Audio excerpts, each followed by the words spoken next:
Brought to you by KR Mangalam University. We provide you the platform to turn your dreams into reality. Give wings to your aspirations with KR Mangalam University. नमस्कार, मैं हूं आपका दोस्त विजय विद्रोही। आप मुझसे जुड़ चुके हैं, इसके लिए आप सबका तहे दिल से शुक्रिया। अगले 8-10 मिनट में आपसे जुड़े रहने की कोशिश करूंगा। विजय फैक्टर हमारे खास कार्यक्रम में आप सबका स्वागत है। तो अब बिहार की चुनाव की तस्वीर इस रूप में साफ होती जा रही है कि बीजेपी को साफ तौर पर अब समझ में आ गया है कि प्रशांत किशोर को बढ़ाना ज़रूरी है। बीजेपी को समझ में आ गया है चिराग पासवान के पीछे भीड़ जुटाना ज़रूरी है।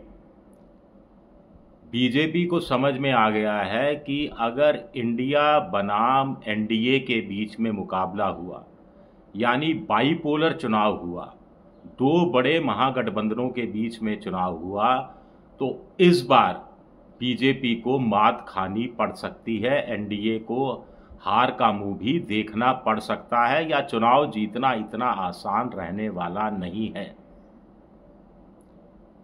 बीजेपी चाहती है कि मल्टी कॉर्नर चुनाव हो जाए, मल्टीपोलर चुनाव हो जाए, यानी चुनाव की जो रेस है उसमें एक एनडीए का घोड़ा और एक इंडिया का घोड़ा दौड़ा तो बीजेपी के लिए थोड़ी मुश्किल है। लेकिन इसके साथ प्रशांत किशोर का घोड़ा दौड़ा, चिराग पासवान का घोड़ा दौड़ा, तो बीजेपी के लिए चुनाव जीतना थोड़ा सा आसान हो जाएगा, क्योंकि ऐसी स्थिति में मोटे तौर पर एंटी एनडीए वोट महागठबंधन और Prashant Kishor plus plus plus plus plus के बीच में बट जाएगा। अब बीजेपी इस निष्कर्ष पर कैसे पहुंची? जानकारों का कहना है, ये जानकार अनुमान लगा रहे हैं, मुझे बीजेपी कैंप से कोई सूचना नहीं है, लेकिन जो पॉलिटिकल पंडित हैं बिहार के, उनका ये कहना है कि बीजेपी बाईपोलर की जगह मल्टीपोलर चुनाव चाहती है इस बार। पिछली बार बाईपोलर था, बहुत मुश्किल से नीतीश और बीजेपी का गठबंधन चुनाव जीत पाया था। 243 में से 122 का बहुमत चाहिए, 125 सीटें दोनों को मिली थी। तेजस्वी यादव वाला गठबंधन बहुत पीछे नहीं था। अगर ओवैसी के उम्मीदवार चुनाव अलग से लड़कर नहीं जीतते, गठबंधन का हिस्से रहते, तो उसका क्यूमुलेटिव इफेक्ट होता और कहानी कुछ बदली हो सकती थी। खैर, वो तो पुरानी बातें हो गई, छोड़ो कल की बातें पुरानी। आज की बात है, सी वोटर लगातार कह रहा है कि तेजस्वी यादव ने नीतीश कुमार के बजाय पॉपुलर सीएम चेहरे के रूप में अपनी बढ़त को दुगना कर रखा है। 37% लोग तेजस्वी यादव को चाहते हैं, तो 18% नीतीश को चाहते हैं, 15% प्रशांत किशोर को चाहते हैं। लेकिन जो एक नया सर्वे आया है वो और चौंकाने वाला है। ये कहता है कि 43% लोग बिहार के तेजस्वी यादव को मुख्यमंत्री के रूप में चाहते हैं, 31% नीतीश के रूप में चाहते हैं नीतीश को, और सिर्फ 9% प्रशांत किशोर को चाहते हैं। बीजेपी के लिए ये एक बड़ा झटका है। दूसरा, वोट परसेंटेज की बात, ये जो पोल ट्रैकर सर्वे है, पहले मैं अपनी स्थिति क्लियर कर दूं। पिछले लोकसभा चुनाव में जब से पॉलिटिकल सफोलॉजिस्ट ने चुनाव एग्जिट पोल कराने वालों ने 400 प्लस सीटें एनडीए बीजेपी को दी, तब से आपकी तरह मेरा विश्वास भी पूरी तरह से उठ गया है। लेकिन चुनाव है, सर्वे आते रहते हैं, जितने भी तरह के सर्वे आएंगे वो सारे सर्वे मैं आपके सामने पेश करूंगा, ये मेरी जिम्मेदारी बनती है। निष्कर्ष आपको निकालना है। तो इंडिया गठबंधन महागठबंधन को 44.2% वोट मिल सकता है, एनडीए को 42.8% वोट मिल सकता है। दोनों के बीच 1.4% वोट का डिफरेंस है। मामूली डिफरेंस है, लेकिन 2020 में भी मामूली डिफरेंस ही था। दिल्ली के चुनाव में भी मामूली डिफरेंस ही था। हरियाणा के चुनाव में तो और भी ज़्यादा मामूली डिफरेंस ही था, लेकिन सरकारें बदल गई थी। इस चीज़ को हमें नहीं भूलना चाहिए। चुनाव दूर है, आप कह सकते हैं, हम भी कब कह रहे हैं ये फुल एंड फाइनल है। इंडिया को यानी महागठबंधन को 126 सीटें मिल सकती हैं, एनडीए को 112 सीटें मिल सकती हैं। 126 सिलेंडर मार्जिन है।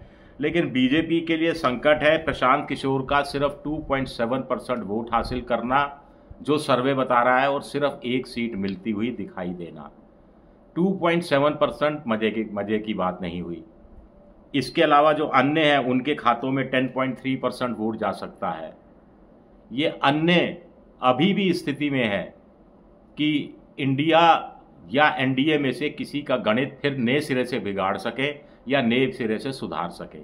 ये खिसकेगा, इसमें से कुछ हिस्सा खिसकेगा, कुछ एनडीए के पास जाएगा, कुछ इंडिया के पास जाएगा, हो सकता है प्रशांत किशोर के पास कुछ जाए, लेकिन 2.7% वोट यानी वोट कटवा भी आप साबित नहीं हो रहे। एक ही सीट मिलने का अनुमान लगाया जा रहा है।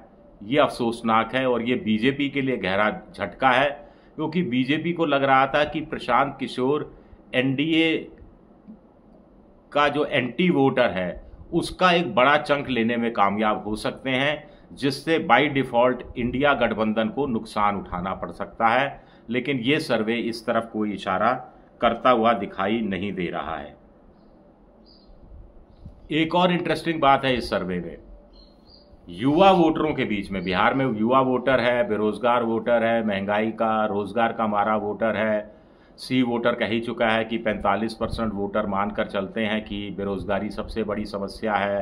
प्रशांत किशोर, कन्हैया कुमार, तेजस्वी यादव और चिराग पासवान, सभी जो युवा लड़के हैं चार, ये युवाओं को अपनी तरफ खींचने की कोशिश कर रहे हैं कि पलायन रोकना है, रोजगार देना है।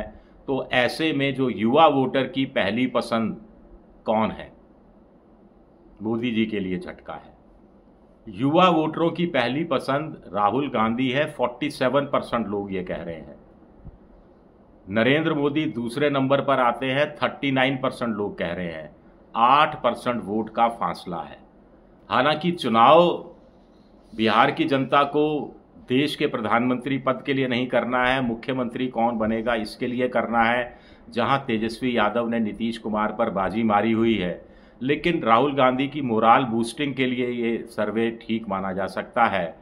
जो फ्लोटिंग वोटर होता है, जो तय नहीं कर पाता कि इस तरफ जाया जाए या उस तरफ, वो इस तरह के सर्वे से कई बार प्रभावित होता है, कई बार प्रभावित नहीं भी होता। ये कहानी भी अपनी जगह ठीक है। तो ये जो सर्वे है ये बड़ा इंटरेस्टिंग है। सिर्फ 1.4% वोट का फासला है दोनों गठबंधनों के बीच में। महागठबंधन सत्ता में मामूली अंतर से आता हुआ दिखाई दे रहा है, लेकिन किसी भी सर्वे का जो एरर मार्जिन होता है, गलती करने की संभावना होती है, वो 2 से 3% के बीच में होती है।